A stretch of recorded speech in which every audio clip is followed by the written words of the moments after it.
Good morning students. आज हम political science का फर्स्ट लेसन सत्ता की साझेदारी पर डिस्कस करेंगे।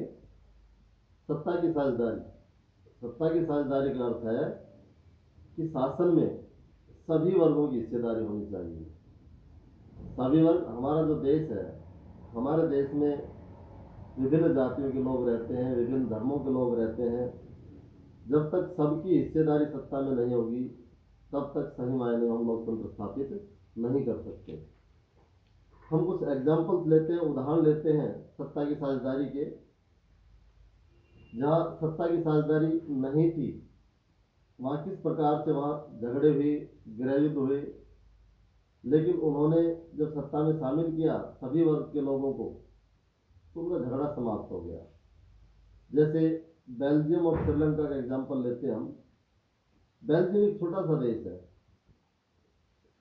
यूरोप का छोटा सा देश है। क्षेत्रफल से हमारे हरियाणा राज्य से भी छोटा है। इसकी सीमाएं फ्रांस, नीदरलैंड, जर्मनी और लग्जमबर्ग से लगती है। इसकी आबादी 1 करोड़ से भी थोड़ी अधिक है, यानी हरियाणा की आबादी के करीब आधी।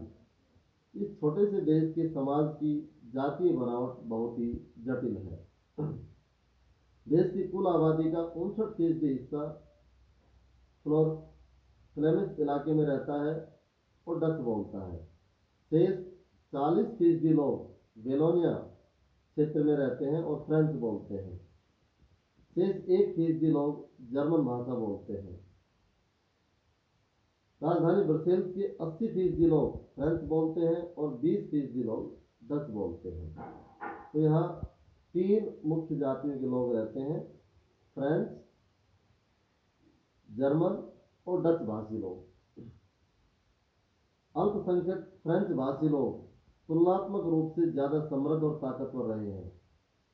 बहुत बाद में जाकर आर्थिक विकास और शिक्षा का लाभ पाने वाले डच भाषी लोगों को इस स्थिति से नाराजगी थी। यानी 20% होते हुए भी फ्रेंच भाषी जो लोग हैं ब्रसेल्स में 20%, लेकिन शासन में जो सत्ता की हिस्सेदारी है वो सबसे अधिक फ्रेंच लोगों के पास रही है। इसलिए जो डच भाषा बोलने वाले लोग हैं संख्या में अधिक है, लेकिन उसके पास सत्ता में हिस्सेदारी नहीं है। इसलिए आपस में इन लोगों का झगड़ा हुआ, क्योंकि जो फ्रेंच भाषी लोग हैं उन्होंने फ्रेंच भाषी लोगों का विकास अधिक किया और डच भाषा बोलने वालों का विकास कम किया। इसके बाद इसके चलते 1950 और 60 के दशक में फ्रेंच और डच बोलने वाले समूहों के बीच तनाव बढ़ने लगा। इन दोनों समुदायों के टकराव का सबसे तीखा रूप ब्रसेल्स में दिखा।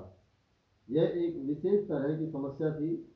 डच बोलने वाले लोग संख्या के हिसाब से अपेक्षाकृत ज़्यादा थे, लेकिन धन और समृद्धि के मामले में कमजोर और अल्पमत थे। इस स्थिति की तुलना एक और देश से करें। श्रीलंका एक द्वीपीय देश है जो तमिलनाडु के दक्षिणी तट से कुछ किलोमीटर की दूरी पर स्थित है। इसकी आबादी करीब 2 करोड़ है, यानी हरियाणा के बराबर। दक्षिण एशिया के अन्य देशों की तरह श्रीलंका की आबादी से भी कई जातीय बनावट के लोग हैं। सबसे प्रमुख सामाजिक समूह सिंगलियों का है, जिनकी कुल आबादी कुल जनसंख्या की 74% है। फिर तमिलों का नंबर आता है, जिनकी आज़ादी कुल जनसंख्या में 18% है। तमिलों में भी 2 समूह हैं, श्रीलंकाई मूल के तमिल जो 13% है और हिंदुस्तानी तमिल जो औपचारिक औपनिवेशिक शासन काल में बागानों में काम करने के लिए भारत से लाए गए लोगों की संतान है। मौजूदा श्रीलंका के नक्शे पर गौर करें तो पाएंगे कि तमिल मुख्य रूप से उत्तरी और पूर्वी प्रांतों में आबाद है। अधिकतर सिंगली भाषी लोग बौद्ध हैं, जबकि तमिल भाषी लोगों में कुछ हिंदू हैं और कुछ मुसलमान। श्रीलंका की आज़ादी से ईसाई लोगों का हिस्सा 7% है और वे सिंगली और तमिल दोनों भाषाएं बोलते हैं। अब यहाँ पर हमने देखा कि श्रीलंका में 74% जो लोग हैं वो सिंगली लोग हैं और बहुमत में सिंगली है। इसलिए स्वाभाविक है कि सरकार भी सिंगलियों की आएगी। सरकार सिंगलियों की आई, इसके साथ साथ तमिलों का विकास वहाँ नहीं हुआ और तमिलों को सत्ता में साझेदारी नहीं दी। इसका नतीजा निकला कि श्रीलंका में गृहयुद्ध, यानी तमिल जो है उन्होंने विद्रोह कर दिया।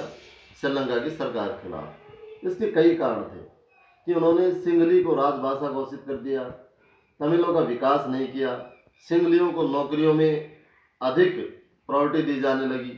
बहुत सारी ऐसी चीज़ें थी जिससे कि तमिलों का वहाँ शोषण हो रहा था, और इसलिए तमिलों ने सिंगलियों के खिलाफ गृहयुद्ध छिड़ गया। तो इसके बाद हम देखते हैं यहाँ पर कि किस प्रकार से वहाँ समस्या का निपटारा हुआ। आगे बेल्जियम में भी देखेंगे किस प्रकार से वहाँ तनाव पैदा हुआ और किस प्रकार से उन्होंने एक बेल्जियम मॉडल के नाम से जो समस्या का निपटारा के जिसे हम जानते हैं। तो इसे हम नेक्स्ट डे चर्चा करेंगे इस पर। आज का इतना ही वर्क है। धन्यवाद।